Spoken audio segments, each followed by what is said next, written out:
Hey everyone, welcome back to the garden.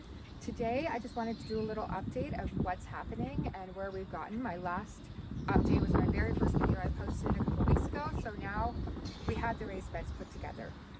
So these raised beds are 8 foot long by 4 feet wide by 2 feet high.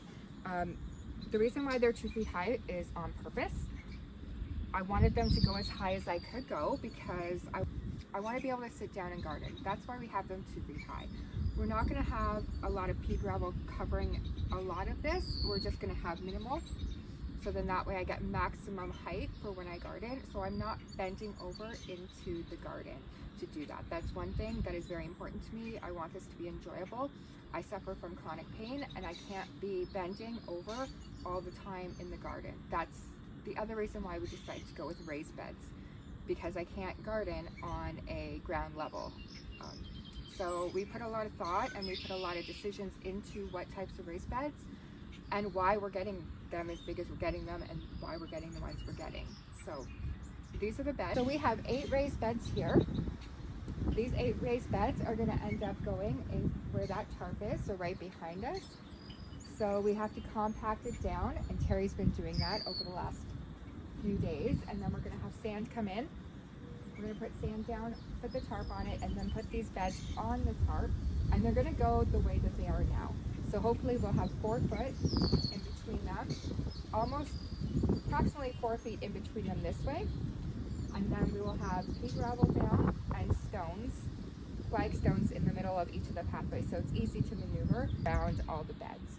Some of these beds will have arches for trellises, and some of them will just have trellises going on the back of them on one side. So that's going to help maximize the growing capacity and have things going up and over. So like the cucumbers, tomatoes, peas and beans, things like that. So that is something I'm looking forward to getting in and actually getting everything placed in that. So when it comes to the beds, us filling it up is we're only going to fill it up halfway with topsoil. So probably from about here up is going to be topsoil and compost. And here down is going to be either logs, sticks, straw, some filler in it, organic filler, to give us that space to maximize and optimize saving in our budget, but yet get what we need in the beds. I'm going to take you guys along the journey with us when we do that, and I'll even share the costs. I know these beds were, for the 8 of them, about $1,100 on the Bever website. I did sign up for the contractor discount on it, so you get a little, and the more you buy, the more you get off. So I did get, I think, 2% off. So they were about $1,100. We ordered them on a Friday afternoon and we received them Monday morning. So they were very quick to ship. Terry put them all together. It took him about an hour and a half each one. So they are kind of time consuming, but yet it's worth it to be able to save money on the beds and put them together yourself. There's about 128 nuts and bolts that go together in this size of 8 by 4 by 2. And there are braces in there as well to keep them steady.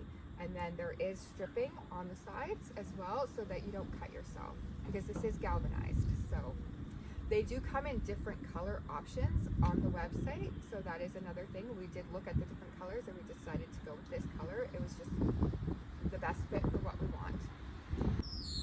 Because we live so far away from places, we have to account for the kilometers to get here. It could be upwards of 30 to 40 kilometers for them to drive with a dump truck.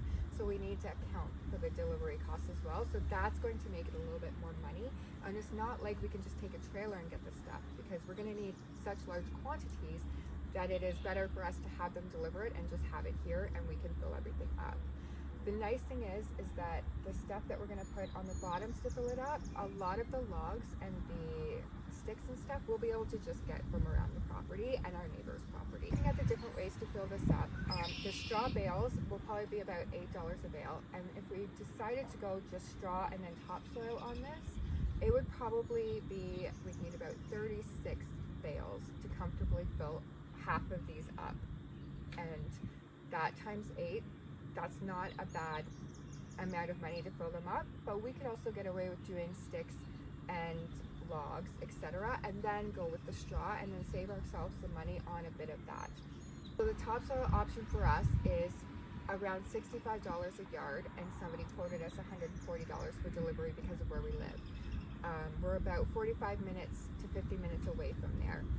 Our road, during the time that we need to load these up and have them filled, we're only allowed to have half loads of dump trucks. So as we go along the garden, I'll be sharing all the tips and tricks and things that I'm finding out doing this for the first time. I've never really had a garden like this before. I've never really had a garden. The first year that we lived here, I had one in the grounds in here, and it wasn't really a big thing. But because of that garden and how I was pulling weeds and everything and what happened to my body while I was taking care of that garden, that's why it was really important for me to have raised beds, and that way I could sit and garden. So I hadn't gardened since then, and that's why we're going ahead and doing such a big garden project with this, because we can't just do it little by little. We need to just get it done. So we were going to start with a couple of raised beds and add on to it, but because we found these ones at such a great price, we were like, let's just go ahead and get it. The most time consuming part is putting it together and then getting everything brought in, I would think, but it's going to be amazing in the end. So I thought I would end this video with just a quick little tour again of the property. A lot has happened. Here are my daffodils coming up, and they're even bigger now, but they're looking really nice and full. I will probably put more of these in over the fall. Then we're going to go on to my ranunculuses. They are now outside, still in the pots until we get the garden done, but they are outside now for the rest of their lifetime. So that's them, and then there's some tulips coming up. And then we're going to go over to the actual garden beds here so you can get a good look at the sizes and what they look like and the inside of them and a bit of how they're constructed to kind of give you an idea. I'm really looking forward to this season. We are going to be ordering the sand in that this week, so that's exciting. Please don't forget to subscribe, like the video, share if you want to, and I look forward to seeing you in the next one. Bye for now, guys.